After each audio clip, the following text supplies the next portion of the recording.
Hello, good evening, good afternoon, and good morning, wherever you're watching this, and welcome to this members edition of Dermotron and the Godfathers, Tottenham versus Fulham versus Tottenham pre-game thoughts.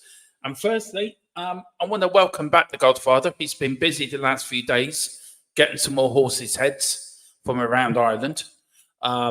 He went to a shop today and they didn't have his order in, so he wasn't happy. He didn't get his horse's head. So God knows how the member of the shop is doing after he left it. But Mr. Brady, how are you? Nice to have you back. I have missed you. It's like my left arm wasn't. It's like half of me wasn't there when you're not with me on here. Oh, so how are you, sir? Yeah, I'm grand. Sorry, but I had work issues got in the way this week. I had to rejig my time, and now I'm back now though. So you won't get rid of me for a while now. He technically did the jig. Believe me, he was jigging all the way to Navan and back again today. It was like something out of the Bee Gees Saturday Night Fever. That's what he was doing today. Yeah, right. Yeah. Anyway, Philip, let's go. Look, I just wanted to quickly. We're gonna start with the Premier League first. The matches over the weekend. I went through them earlier. I went for actually a draw here between Burnley and Brentford. Where's your football antenna taking you in this one? Yeah, I mean Burnley showed a lot of spirit last weekend, but they were pulled back, I think, in the end. But yeah, I just about favour Brentford in this one. I think they might just have too much, but it'll be tight. There'll not be much in that one though. Now, Company said he had 10 games left to do something special. What do you think he meant by that? Do you think he meant that to have 10 games to save their Burnley career because he will be making changes in the summer? Or does he want to leave the Premier League with a little bit of a hop and a skip, if you know what I mean? I think he's saying he's got 10 games left to save them from relegation. I think that's what he's thinking of. He won't be thinking of anything further than that. That's got to be his priority now. As regarding player changes and whatever, if they go down, then a lot of the players will leave. If they stay up, they'll stay. So this is probably what he's meaning getting at. But I honestly don't think Burnley have got enough in them to stay up this season. I think it's they played great football in the Championship, but a bit naive when they came up to the Premiership. They've got some, they've been taken to cleaners on a number of occasions, and one of which I hope will be on the 11th of May when I go and see him play Tottenham. I might be coming with you then, Philip. I may be coming. I'm seeking to get a ticket on the exchange. That's my plan. So, yeah, very good. I'm disappointed I'm not going to the Arsenal game, but as you know, I've talked to you about that. Off air, you know why. But we can do some content like going around the go-kart track. You trying to run me off the road. I'll put you up on the what they call the skywalk as well. And coming back and saying to Mrs. Tron, I'm sorry, there's been a slight accident. Dermot's dangling on the walking by the cockerel. If you look at a match, you'd be able to see him dangling with his arms and legs going like this. Anyway, Luton Town against Forest, Philip. Luton Town, I don't know if they fell apart or they were unlucky. I thought they were unlucky against Bournemouth during the week. Forest, Nuno said this is a final. Look, I would love Luton to stay up as much as I think you are the same on that. But is this a real 6-pointer tomorrow? I think it is. It's a 9-pointer, never mind a 6-pointer. I think I know they might say they were unlucky or this, that, and other. Any team that loses a 3-0 lead at halftime, there's something not quite right. Yeah, it's they should have seen that game out comfortably, and didn't. And like to lose 4-3 after being 3-0 up, it must be a horrendous blow to their morale. So I will actually think the Luton will be on a bit of a downer tomorrow. I'll just tip Forest to win that game. So I'm going for Luton to win by the other goal, actually, Philip, by 2-1. I'd love to see Luton win. I just can't see them. They're really going to have to drag themselves up by the bootstraps after that, I think they got it in them, Philip. I really think Luton have it in them to stay up. I think that out the all of them that's around, I think out of like Everton and Forest, I think they've got more about them than them other two teams, personally, myself. Well, I hope, I would love to see them stay up. But, then again, that being said, I hope we absolutely put a cricket score past them in 2 weeks' time. So it's hypocritical. I want them to stay up, but I want them to lose 10-0 to Tottenham. Do you know if we win our next two games, we could end up being 5 points behind Arsenal with a game? I've read about that. Are we still in the championship hunt? Technically, no, we're not. I mean, I'd love to say we are. Okay, we win every game from now to the end of the season, and the other results go our way. Yeah, possibly, but no, realistically. Although I will say, third place wouldn't be out of the question now. And I did say that at the start of the season. Everyone thought Dermotron was off his trolley. Yeah, well, I was right about Brennan Johnson, and I'm right about this. Yeah, I'd take fourth position. It looks like, I have to say it, I said it earlier on the 3-minute Tottenham. I never thought I'd thank West Ham for winning a match. Or Liverpool, or Villa, but they all did us a big favour last night by winning. I think we've got that fit. I think we've got that second place. I've been doing my research on that, Philip, and we're actually now in second place by a couple of points, I think. Would be, because Germany wouldn't have done as well in that round of football that we did, of the Europeans that we did, So, fifth place. But don't get complacent, lads. Don't think fifth place is good enough, because fifth place, in my reckoning, means we won't go straight into the group stages. We'll have to go through a qualifying match. So we don't want to have to come back early and play a qualifier. Could sixth place be enough as well? Because if Man City or them not down the road win the Champions League, could Man United then end up in the Champions League? No, we won't get more than 5. No. Yeah, but if you got to remain the remaining champions, but if say Man City win it, right, they go back as champions, right? Yeah. Surely then 8th place then is enough for the Conference League. 7th is Europa League. Surely 6th place would take you into the Champions League. Well, it didn't last season. The 5th place didn't take it in last season, Dermot. And there's more teams, isn't there? There's more teams in it this year. No, but if you leave the rules the way they are, the same as last season, right? You would have thought City, by winning it, would have meant the 5th place team got in, but that didn't happen. No, I think Britain or England are going to be restricted to 4 or 5 players, or 4 or 5 teams, regardless who wins the thing. Yeah, I read that actually on your UEFA website about Man United getting into the Champions League. I actually read it on there somewhere. Who wrote it? Alex Ferguson? Probably. We are going to talk about Fulham Tottenham in a minute, so we're going to skip over that. We are going to come back to that. I know Philip will be behind Fulham 100%. No, we're going to Sunday. West Ham against Phillip. Philip, 2 sides that are in Europe. I want West Ham to win this. I don't like saying it, but I want Villa to lose, because if we win tomorrow, we'll end up back in top 4. So if Villa then lose to West Ham, we're then 3 points ahead of Villa with a game in hand. Can I say this very quietly? Yeah. I want West Ham to win as well. Saying that, hopefully nobody hears me, but I want West Ham to win a match. Philip, I think we should just hang up doing the Tottenham channel. I think so. Yeah. Actually, West Ham can do us a big favour tomorrow. They really can on Sunday. But can you see they both had big wins, Philip? 4-0 against Ajax and 5-0 against whoever West Ham played. Which means probably guaranteed a nil each draw. Yeah. Even the draw would do us. Do us fine. Yeah. Now, it is FA Cup weekend, Philip. Something you and me love. We love the old FA Cup. We are going to cover it. We are covering the Manchester United-Liverpool game at 3:30 on Sunday. I may cover the Chelsea-Leicester game on Sunday as well, and doing that. Let's start the top one. Wolverhampton Wanderers versus Accrington Stanley, because I know you don't like the team they're playing. I take it you're going for Wolves winning that one. Yep. You know me in Coventry City, Dermot. It's 27 years ago, and they still haven't got over it. What happens if they get to the final, Philip, and we're covering the final? You'll be covering the final. Just take that as gospel from now on, will you? I love it. Honestly, I do love it. So okay, I'm going for Wolves win as well. So you can help. So you can help me. So you can actually commentate on the final with me.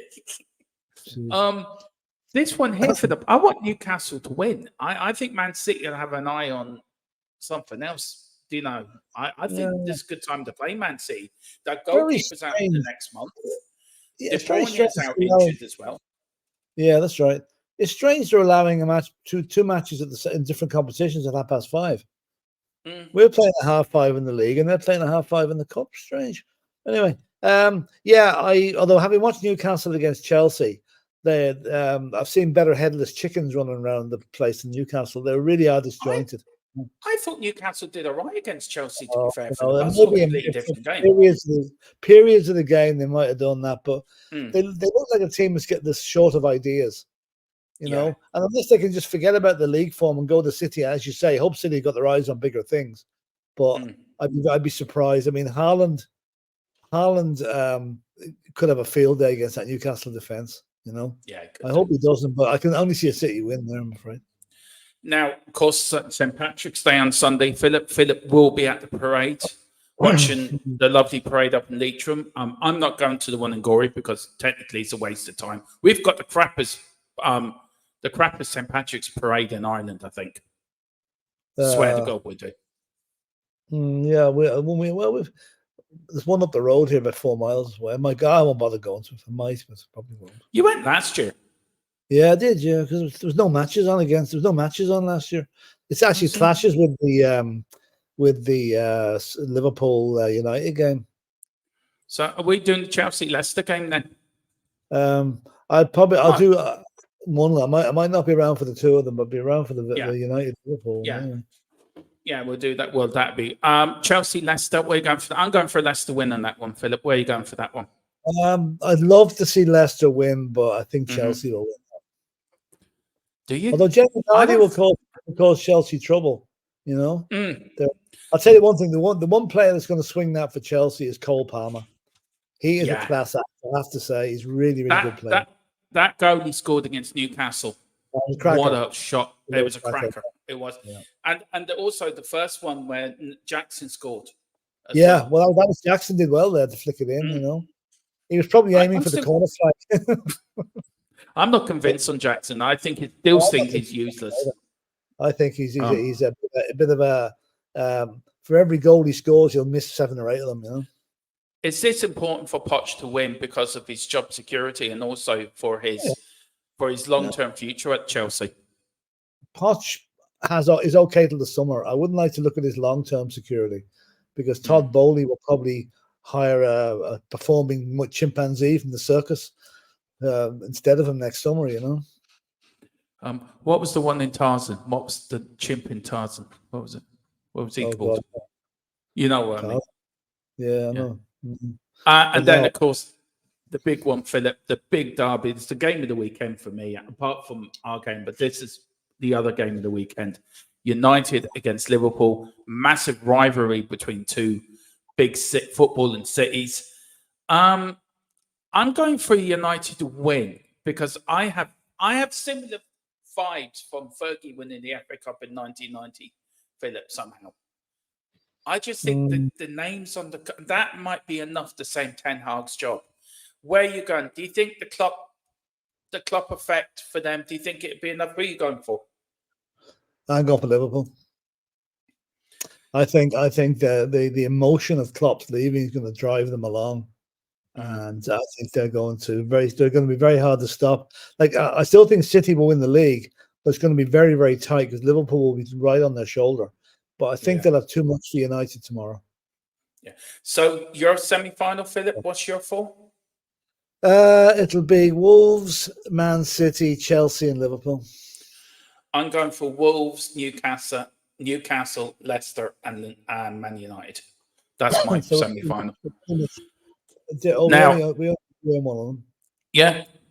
Well, it's just because I don't want you not to be at the FA Cup final. That's why I'm saying it. Now, the quarterfinal draws, of course, were made for the European competitions. As you said earlier, Philip, the European teams, the Premier League team, did us proud the last few nights, making it possible for the 5th team in the Premier League to get the extra Champions League plays. It's throwing up some interesting games here, Philip. Harry Kane heading back to North London against Arsenal. You've got Dortmund against I watched the Atletico Madrid game against Inter Milan. And Atletico Madrid, Philip, were like a team possessed. Simeone was on the touchline. I swear to God, he never stops. He's up, down, left, right, on the floor. Yeah. He's fucking mental. He is. He scares me. And I don't even play for Atletico Madrid. He fucking fights the shit out of me. And they go up to him at one point. A player missed a shot at the end of the game. He should have scored. And your man's face was like, you could see flames coming out of his ear, out of his nostrils. And I thought, I wouldn't want to be that player. They're playing Dortmund, a repeat of the semi-final last year, Real Madrid, Man City. So Real Madrid, we're looking for revenge. And PSG against Barcelona, Mbappe, who's going to Real Madrid, could endear himself to Real Madrid hearts by knocking out their arch rivals. Let's start at the top, Philip. Arsenal, Bayern Munich. Where are you going with that one? I would love to say Bayern Munich, and I probably will say Bayern Munich, but Arsenal are going to make it extremely difficult for them. I think you said earlier, no, Bayern Munich aren't allowed any fans at this game, which is going to make the stadium a bit of a cauldron. Okay, the first leg is in London, which means Bayern have a chance to redress any problems in the second leg. But I think the key to this one is Harry Kane. He always scores against Arsenal, and let's hope that continues. Yeah. I said earlier on the guys on the Full-Time Sports Network on the Armory earlier that Arsenal fans have to make it like we made Tottenham Stadium a couple of seasons ago when we remember when we were chasing down the Champions League spot and we made it so toxic that Arsenal players were physically scared. It unnerved them. Do Arsenal have to do that? And also, do Arsenal have to bring a big lead to Germany to go through? I'd say they need at least a 2-goal lead, if not a 3-goal lead. Because whatever atmosphere the Arsenal fans create at the library, let's face it, it's never great there. Bayern Munich will absolutely rip the place up in the second leg. The fans will. So I think the Arsenal fans like it's going to be a repeat of Tottenham 2 years ago when they go to the stadium in Munich. Somebody said earlier on the show says that I think it was early on this one or on Dave's on the fan show. It says the revenge of Eric Dyer. I'll tell you one thing, Eric Dyer has steadied that Bayern Munich defense. He's getting great reviews. He's done very well for them. Keep talking with him back in the air. Set up again sometime soon. He hasn't been dribbled by since he went there, apparently. No. Nobody's beat him in a tackle. He's done pretty well. So, listen, I know what we think of him at Tottenham, but I will always say if he can go to another club and make a game for himself or a life for himself, fair dues to him. Yeah. Philip, you seem to be a bit lagging. Do you want to log out and log back in again? You've gone quiet there, have you? Did I shock you? No, you're lagging. So I'm just saying, do you want to log out and log back in again? Yeah, shouldn't be. Oh, okay, well, yeah. Yeah. Just right as Philip's logging back in again. Look, I think Bayern Munich should win this, and of course we all want Bayern Munich to win it. I watched the Arsenal against Porto, and Arsenal were very poor at home. And Porto, any decent side would have beaten Arsenal that night. And I think if Porto had anything about them, they would have. They would have beaten them. But for me. I do think Bayern Munich. It's going to be a tight one, and Philip's right. If they take a 2-0 advantage to Germany, they will win. But we know what the Munich fans are like. We know what the German fans are like. Bayern Munich make it so hard, and I've seen a lot of German Bundesliga matches, and I love the Bundesliga as well, personally.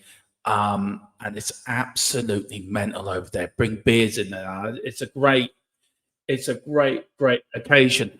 Mr. Brady is now back in, hopefully. Oh, there you go. That's better.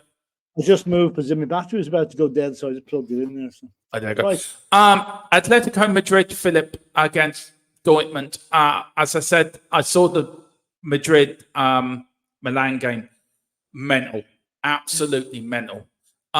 Is that the easiest game out of the round, do you think, that one? It's probably the least attractive game out of the round. It's probably, always going to be one. But I think Atletico Madrid might just swing that. Yeah. I think they might. And of course, the draw's already been made for the semi-final, hasn't it? That's the winner of Arsenal and Bayern plays the winner of Real Madrid and Man City. Oh no, poor old Arsenal, poor old Lego man. So it'll be sort of they get over one hurdle and they hit another one, Yeah. Then Real Madrid, Man City. I think Man City could actually beat Madrid. I really do, Philip. This is the third year running they've been drawn together in the Yeah. knockouts. They're getting sick of each other. But no, I think Real Madrid are not the force they were. They're good, but they're not that good. And I think, although Bellingham might have something to say about that, but no, I fancy City to go there, and then a semi-final against Arsenal or Bayern Munich. What a prospect that is! Yeah, I tell you, Bellingham, what a force of nature that lad is, Philip. He's unreal. He's good. Yeah, he is. And then the last one, of course, Paris Saint-Germain, PSG against Barcelona. I'm heading towards Barcelona, but Chris Welsh, who comes into our chat, he's picked PSG to win it, to win the whole thing. So do you think they can finally do it? PSG can finally win the Champions League? I hope not, to be honest with you. I think they're an obnoxious club. I think actually Barcelona win that one. Yeah. So your semi-final for the Champions? Yeah, your Champions League semi-final? Bayern Munich, Atletico Madrid, Manchester City, and Barcelona. I don't believe I'm going to say this, but Bayern Munich. See, you all thought I was going to say Arsenal there. I wasn't. Bayern Munich. I'm going from Atletico Madrid. I'm going for Real Madrid against Man City, and I'm going for PSG against Barcelona. Okay. Right, I know you and me are picking differently. I mean, let's face it. There's only going to be a toss of a coin between a lot of these matches anyway. So it could go either way. Yeah, and very quickly, the Europa League quarterfinals and the quarterfinals of the Conference League, which the name's been changed next year, is now just going to be called UEFA. It's going to be it's just going to be called something league. It's not going to be called the UEFA Conference League next season. They're changing the name of it. The Europa League: Milan versus Roma, Liverpool versus Atalanta, Bayern Leverkusen against West Ham, Benfica, Marseille. Philip, semi-finals. Who do you think is going to be your final four there? I watched Roma last night. They were pretty okay. Although Brighton did create an awful lot of chances. Okay, I'm going to say Milan, Liverpool, Leverkusen, and Benfica did not impress me last night. I watched them play the Rangers game. The last 10 minutes when they were hanging on 1-0, they kept giving the ball away. They kind of said, come on, lads, have another go at us, So I'm going to go for Marseille in that one. I'm going for Roma. Same as you. I'm going for Liverpool. I'm actually going for West Ham. I got this funny. God. Yeah, well, maybe. I don't know. I think West Ham seem to be playing their best football in Europe at the moment, Philip, to be fair. The only place they're playing it. Yeah, and then I'm going for Marseille. I quite like Marseille because, as I saw a little bit of the Benfica game. Didn't impress me at all. And then the Conference League, Philip, Bruges against PAOK, Olympiacos against Fenerbahce, Villa against Lille, and then we've got Plazin against Fiorentina. My semi-final is going to be Bruges, Fenerbahce, Villa, and Fiorentina. Where you going? Yeah, I agree with that. Yeah, they're the four I'd go for as well. Villa have been lucky there. They kept away from Fenerbahce. Fenerbahce will be a hellhole to go to for them, Yeah. Now, the Europa League is finals in Dublin. Now, as we all well know. Now, there is talk that if it's Liverpool versus West Ham, there's going to be over 500,000 England fans in Dublin for that match. Wow. Now, they're talking about opening up Croke Park as a fan zone. Now, you're bigger into GAA than I am, Philip. Yeah. And we know how tight GAA can be. There isn't a hell's chance the GAA is going to open Croke Park as a fan zone, especially for England. No disrespect, but to English fans, are they? I disagree. I think they will. I think they may have to. They'll be forced into it because what's the alternative? You have 100,000 West Ham and Liverpool fans roaming the street, kicking shit out of each other. At least if you put them in the one stadium, you can control them. So I think there's every chance that will happen. And let's face it, there is precedent there. GEA did allow soccer matches to be played there in the past when Yeah. Aviva was done up. What I mean by that is, Philip, they're not going to do it willingly. They're not going to open their arms and, oh, yeah, of course you can. Told by the government. And here's 5 million quid, do it. Then they'll do it. Do you know what I mean? They will do it because they will charge people to get in. And it'll be like an ordinary match. The fans will be segregated. And it's the only safe option. Because if Liverpool, West Ham and Dublin is an absolute nightmare for the police to keep everybody safe, because there's going to be war. Okay, you can put 80,000 fans into Croke Park. What's going to happen to the other 400,000? You know? And it's only 52,000 at the Aviva. Was Dublin wrong to be picked for a final, Philip? No. It's a deserve it. The stadium deserves it. But it does. It deserves it definitely. But look, I wouldn't mind going to. Well, I wouldn't mind going to it, Philip. There's 2 chances of getting a ticket for that. When you think about it, there's going to be no chance of getting a ticket for that unless you're a Liverpool or a West Ham fan, which we're not. Yeah, but it's good. It's good for the country, though. It's good for the country that we've got this major event. I'll tell you that it's great for the pubs. I'll tell you one thing: they'll be selling the beer in plastic glasses. There'll be no glass glasses given out that day because they'll be you never get them back. They'll be throwing them at each other. Do you really fear that, Philip? Look, if it was like German or Italian side, isn't it the same for them to cause havoc in Dublin? Not as much, because I mean Liverpool and West, 2 Premiership teams. Like, what you're going to have if Roma get there, right? They can control the number of people coming. Yeah. Because right, there's not that many flights that'll bring over 500,000 people from Italy, right? Whereas Liverpool and West Ham, there's hundreds of flights a day coming in from the UK. If you can't get from London, you go to Manchester or Birmingham or Newcastle or somewhere. You get a flight. You've got the ferries coming across to Rosslare and Dublin. There's every way that it'll be an invasion if those 2 get to the.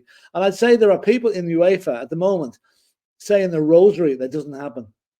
So if there's any dodgy decisions in the semi-final that goes against Liverpool and West Ham, you'll know who sorted them out, UEFA.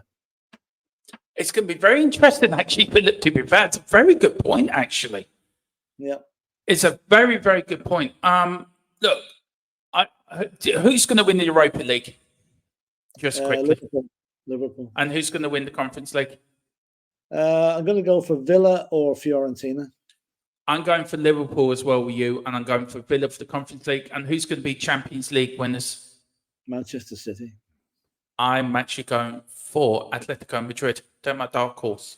Oh, yeah. Now, there you go, Mr. Brady. Now, let's crack on. Let's crack back to the big game. Of course, it is tomorrow, 5:30 at Craven Cottage. Fulham versus Tottenham.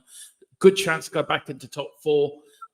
There is the game. If you want to see the game, of course, the game kicks off at 5:30 in the UK time, 1:30 p.m. Eastern time. Of course, it is live on Sky Sports for you guys, so in the UK and Ireland, so don't worry. But we have it covered here as well. So what you do is you turn down the volume on the telly and you listen to me and my co-commentator, Mr. Brady here. And also we've been joined by Bobby from the Full-Time Sports Network and the Armory coming over, joining us. It is on Fubo TV in the US and also it's on Fubo TV in Canada. Injury list, only 4 players out, Philip. Of course, Mickey van der Ven out with a knee injury. Segi, he's out to the rest of the season. Manon Solomon is still out, Philip, and there's no news on him coming back. The medical staff are trying something new, so I don't know what that means, but I think he's out for the season. And also Foster is out with a foot injury. I'll go back to that in a minute. The predicted lineup. So this is it. This is something new we've tried. I've turned off the music. So Philip, if you want to read out the players and just give your thoughts. So here it is. This is new. So put in the comments what you think of this and if you'd like me to keep doing this. Right, this is the predicted lineup for Fulham versus Tottenham. So go on, Mr. Brady. Okay, we have Pedro Porro as right back. We have Romero at left centre back. Dragusin, the other centre back, making his home debut, or his full game debut. Destiny on left back. Basuma in the midfield with Papa Sarr and along with James Maddison. And then up front, we have got Brennan Johnson, Sonny Boy, and Kulichevsky. Because we've also got the chance tomorrow of Richarlison being back fit. So, bit of a selection for Ange. Yeah, and that's the subs bench I predicted as well tomorrow, Philip. Would you agree with that? Yeah, pretty much. Yeah, Davies and Højbjerg and Richarlison, Hill, and who's the guy in the bottom left, bottom right down here? You got Højbjerg, Richarlison, Hill, and Scarlett. Then you got Austin, Emerson. Yeah, Austin, Davis, and then Skippy. Yeah, that's fine. Fair enough. Yeah. There's another one missing. There's another sub. There's another sub. There's 9 subs usually. So. Well, I couldn't think who else to put in. Put in Donnelly. Okay, Donnelly's in there. I hope you like what we did. It was I got the idea from. I was watching. I had something on the background on the other screen of them announcing the team at Tottenham, and that's where I got the idea of that. And I thought I'll try. Yeah. So let me know what you think, and if you like some music with it as well, let me know what music if you want music, if you want me and Philip to drop out, why that's been shown. Do you want us to show that before the watch along as well? And we sort of try to make it a bit of a Tottenham experience, like you're at the match with me and Philip. And we'll get Philip to call out the teams like to do at the Tottenham Hotspur Stadium as well. I want to get a voice like the guy who does it at the Liverpool Stadium. He sounds more like an Undertaker every week. At number 7, we have no fella. I was going to the Brighton game, and there was a couple of Liverpool fans on my flight, right? And they were moaning about that fucker. They was like, "Yeah, oh, he talked."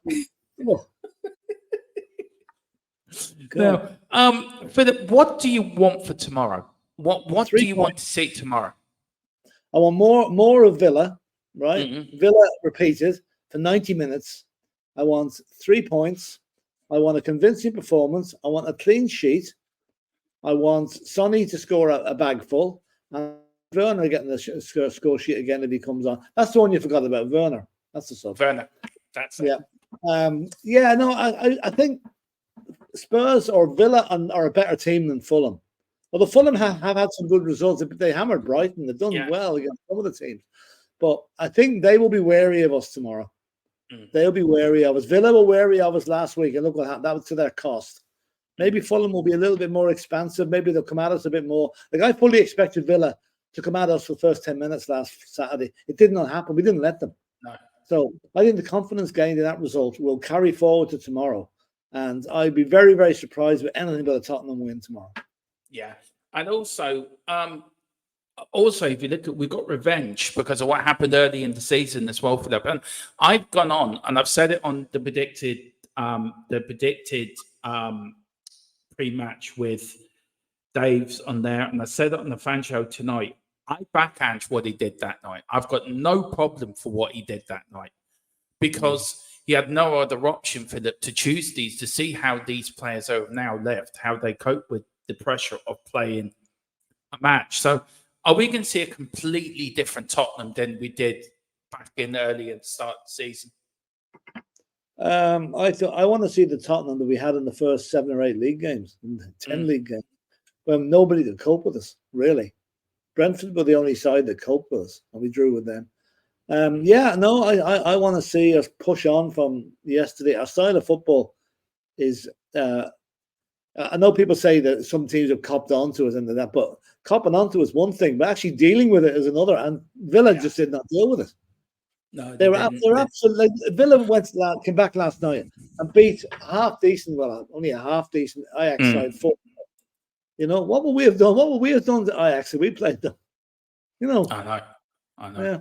It's mind. Well, Philip, we did have the press conference today. Ange Postecoglou has confirmed that Mickey van der Ven will miss tomorrow's match. And Fulham, Richarlison is expected to be back available. Ange said Richie has trained, so if he pulls up okay in training today, he should be available for tomorrow. Now, Ange was asked this, Philip. I'm going to bring up his quote, but I'm not going to read that whole quote. I'll just leave it there for people to read, but I want your thoughts on his answer. Ange Postecoglou said that it doesn't expect Spurs' transfer window plans to be dependent on them qualifying for a Champions League. Now, he went on to say, I doubt our on-season plans in terms of strengthening team will change. Philip, do you feel It's a case of he's now taken this top 4 trophy nonsense and said, right, we've got to stop saying that. It doesn't matter if we qualify for the Europa League. It doesn't matter if we qualify for the Champions League. We must get players that suit my system. Doesn't matter what competition we're in. Is he right to do it like that? He is, but he's also, what he forgot to say there was what most of us would think: if we qualify for the Champions League, we will attract a slightly better quality of player than we would if we don't qualify for the Champions League. But this season with Ange was always about consolidation, getting things back on track. We're probably well ahead of the curve in that respect. I've always said next season's the season to watch Tottenham go, and I still think that, and that backs it up. Because we know what we need, we know the areas we need to strengthen, we know what kind of players and profiles we need, and that won't change. So in other words, he's told the lads that do the scouting and do the sourcing and the checking out of the players. He knows exactly what he's looking for, and he will get them. I've no doubt he will get them. So I think we're always complaining that we don't have enough strength and depth in certain areas. That is going to change now during the closed season, during the transfer window, and I think as long as Daniel Levy continues to back Ange, the only way is up for us at the moment. Only way is up. Yeah, it is. And I agree with that, Phillip, what he says. He shouldn't change because we qualify for the Champions League, doesn't mean we have to bring more expensive players in. And I agree again what Simon Jordan said. You can still be successful and not spend loads of money for them. You can. But the one we've been to, I mean, look at the difference between now and 2 or 3 years ago, 4 years ago. When we went down, lashed out 45 million on that McDonald's delivery boy, Ndombele, right?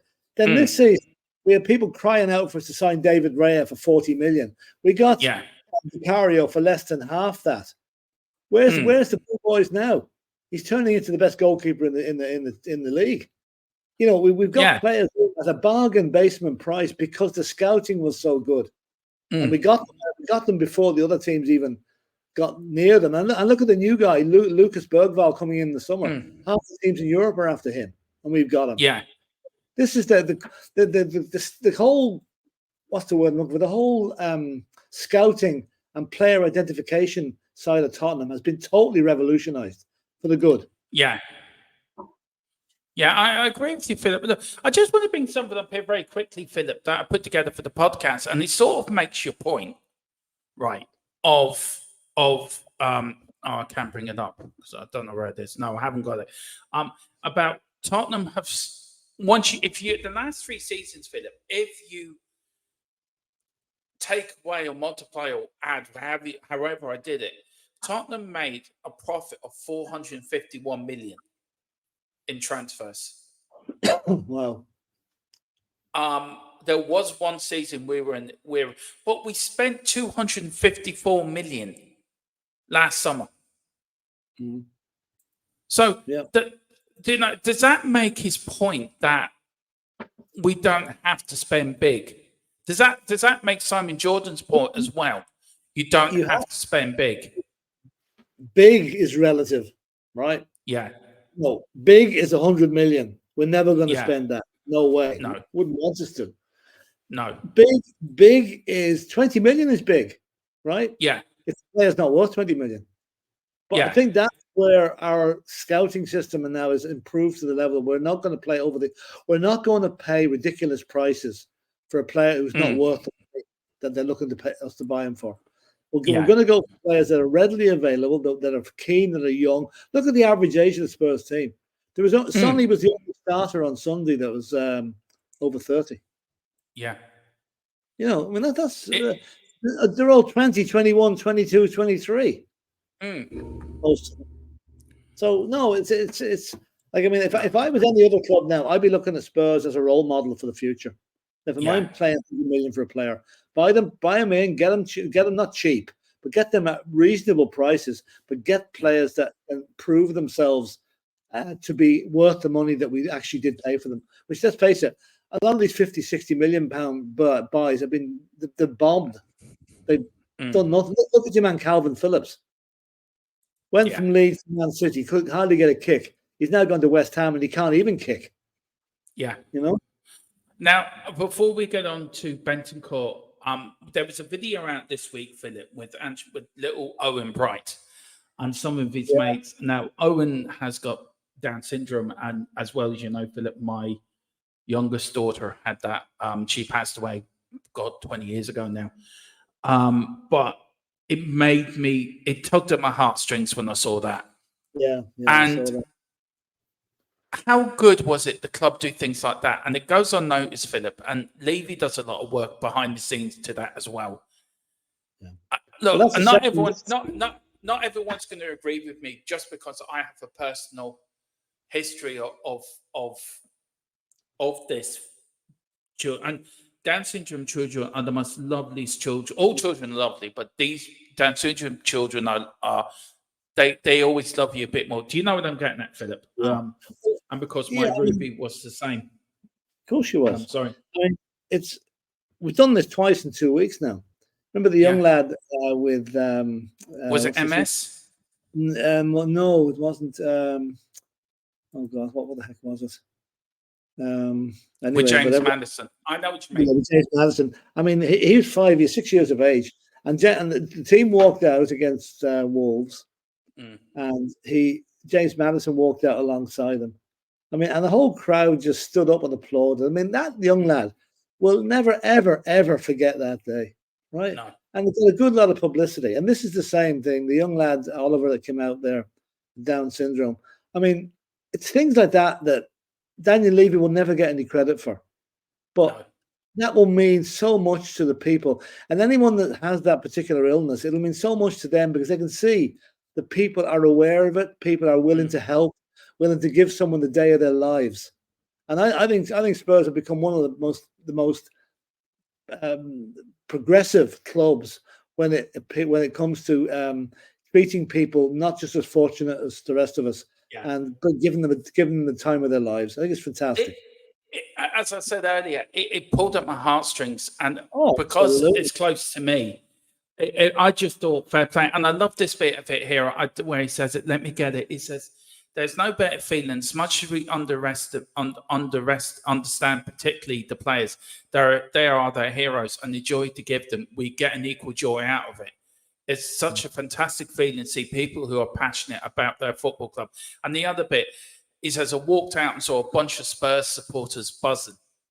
Yeah, that's absolutely. You wouldn't have. It says I walked out and saw a bunch of Spurs supporters buzzing. You would not have got that under Conte or under Mourinho or Nuno. You may have got it on the Poch, to be fair to him.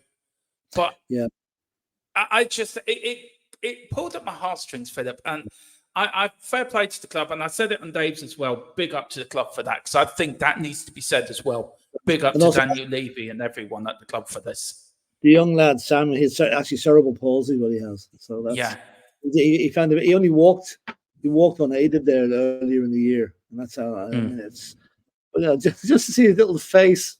I mean, and all the players come up to him afterwards and took photographs taken with him. You know, I was nearly in tears watching it because it's just so well done. And I know it's, I'm sure, and you know something, I'm sure there's an awful lot more of these that goes on that we don't even hear about. Yeah. When Ange walked out, Owen sort of ran for him. It was like he saw Ange. And I just looked at it and I thought, I pulled at my heartstring. And fair play to Tottenham. I have to say fair play to them. Absolutely fair. And as you well know, Philip, you know about Ruby and what went on with her.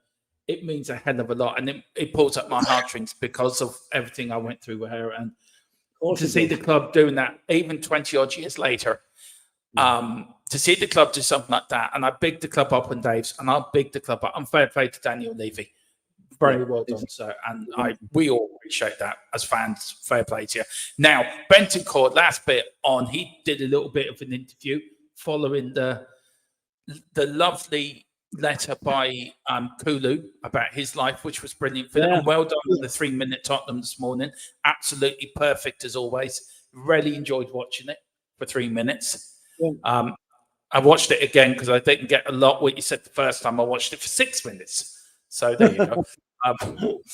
It lasted for 4 minutes because I did a 10-second intro and the normal intro, and I just put it together. So it lasted 4 minutes, 13 seconds. I had it exactly on 3 minutes, absolutely to the second. Then he goes and fecks it up on me.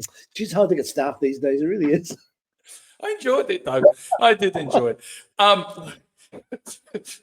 But he says he always very this is Pentagon on Postacoglu Philip. He says he's always very attentive during my time out, checking how I was feeling on a physical and a personal level. He showed me his support on one side of his back. I could really see the way of playing he has implemented. It's incredible. I think as a team, we have shown that throughout the season. He is a calm person who gives us a lot of confidence and trusts us. I think you can see that during games. He barely talks on the sidelines. It's so impressive how calm he is. He's a great manager, and I'm really enjoying every day working with him.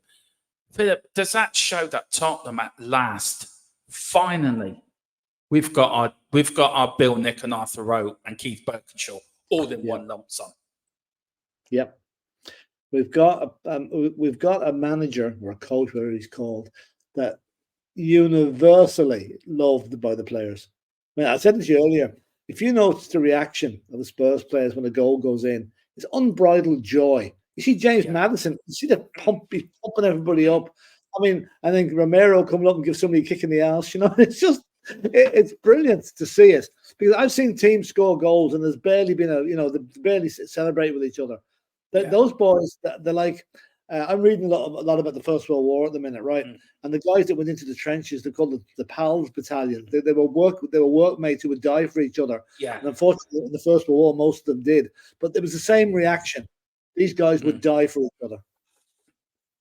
And this is it here, Philip. But he says on unity, it says, I would say we already had a good team spirit, but he has strengthened the idea of being a family and that we're all brothers. Ange has been really keen to install that. So the group is now very united. We are a young team around 24, 25 on the average, and we will get along very well. He has created a great atmosphere. And Philip, he had that up at Celtic. Look what's happening up at Celtic to what's happening at Tottenham. Chalk and cheese. Yeah.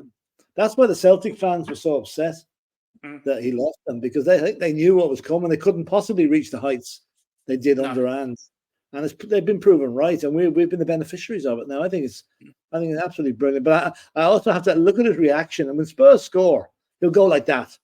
He's not doing cartwheels down the touchline like Lego Man, making a complete tit of himself. Yeah, Lego Man did make a tit of himself the other night.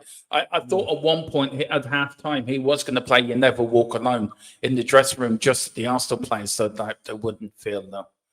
I reckon there's a Liverpool connection somewhere along the line. Before we go, Mr. Brady, do you want to give our official partner a bit of a plug? Yeah, you can see above my left shoulder, up here somewhere. Drinkrate.com. Dermot has drunk the bathwater and survived, so it can't be all good. You don't know, Philip. This could be This could be an alternate universe. Do you know? I could have died in AI universe, is it? AI. Yeah, it could be an AI. Yeah, but if you see it there, there's if you can read that, there's a QR code above my whatever, in the middle of us there, and if you scan that QR code and use the code THFC TID, you'll get 10% off your first order. And Dermot's already bought the stuff; he's got it there, and he's bouncing off the walls ever since. It gives him that much energy. So, when I had the bathwater, Philip, and no word of a lie, I got an energy buzz like that. And I tell you one thing, I felt like I could run through more walls. Now, the missus had to tie me, Mrs. Tron had to tie me to the bed because she was afraid I was going to knock the house down. So she's only allowed me half a sheet a day now. But But Philip, listen, what we've got coming up over the weekend, because we've got a busy weekend of football coming up, haven't we? We have a game tomorrow. We've got the Fulham Tottenham game at 5:30 kickoff. We'll be on from 5:15. We'll also be keeping an eye on the Ireland-Scotland rugby game, which has gone on at 5:15, so it'll be half over by the time Spurs kick off. And then Sunday, we're going to have the Unholy Trinity back again, which is quite nice to have them on a Sunday this time, because Sunday's the whole day of rest and day of maybe I should put it on the Sunday from now on. Actually, when they're putting us three on a Sunday, we might get excommunicated. You know. Well, it is St. Patrick's Day, Philip, also. So I think it's time, Philip, we rolled out some of them old RTE Gardaí videos. Do you know the ones we commentate over? Oh, lovely. Now, Yes. this is the ones now. Philip takes over, and I fall off my chair because I'm laughing so much I cannot stop myself. Now, Dave doesn't know what he's letting. I haven't told Dave about this. No. No. Now, we're leaving your comments, right? What do you want us to talk about when the Gardaí are raiding another Potsheen field, another Potsheen Ireland? So, do you want us to talk about the ones down the road, Man City with the UEFA in the Premier League? Do you want to? Is it about Chelsea? Let us know, and we'll come. Let's hope we're discussing a big Spurs win. Yeah, and also, but we're also going to talk about, Philip, the top six and the spending on the podcast as well. Who's done the best business at the top six, and also, Philip, we are going to talk about the Premier League and EFL funding row, which is now blown up into a full-blown row. 10 teams have said they would take the Premier League to court if they are forced to pay. And one of them, believe it or not, is Tottenham. Yeah.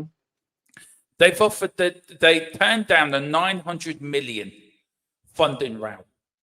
This is what.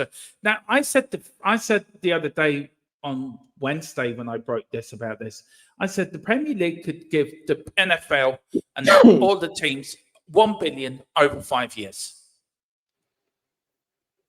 It helps everyone. Yeah. But apparently,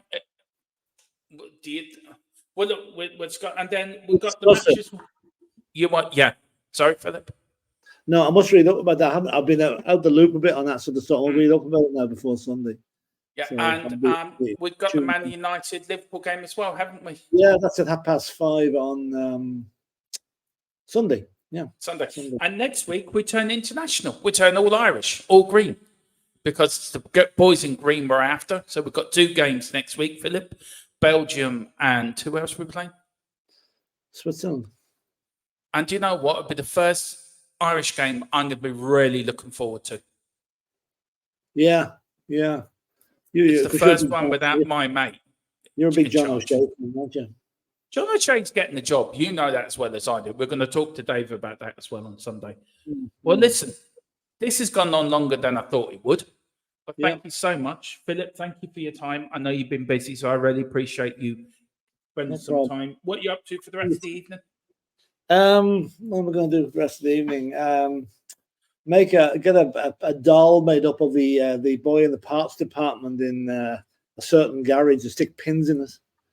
Because I went up to get a part put on my daughter's car today.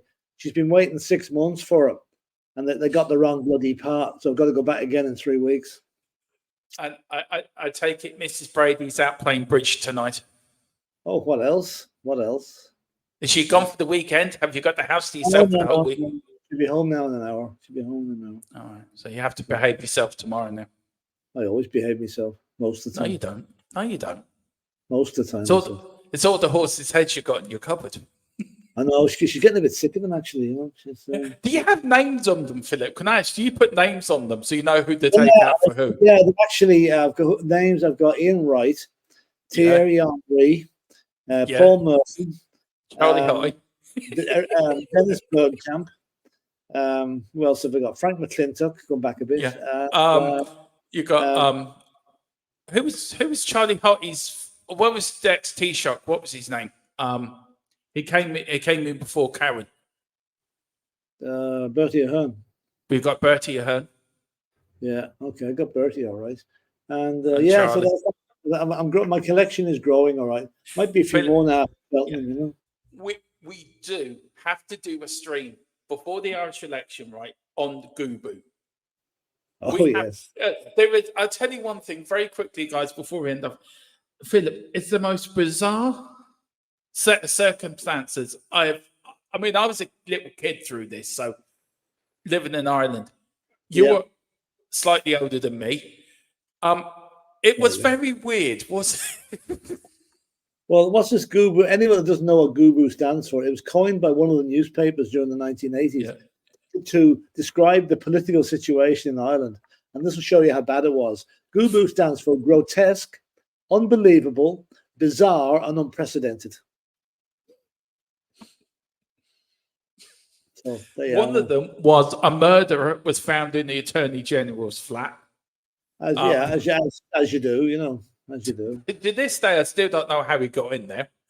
I was going to say probably to the front door, but you never know. I was going to say something. You asked me that. I did. You then had the government wanted to tax children's shoes, and then coming out the next day, the Taoiseach then saying, we want to tax children's school because women have the same feet as children. The government fell over that. The actual government lost the majority over that. And then you had the Prime Minister who went on TV and told us all to pull in our shirts, you know, live the hair shirt existence, shirt being the operative word. He was then bringing in Chauvet shirts from Paris at £1,000 a pop for himself. So I watched that video the other night with Mrs. Tron. It was like, now it's time to tighten our belts and we can spend them on the mints. And I'm looking at it thinking, do you really believe what's coming out of your gob? Seriously.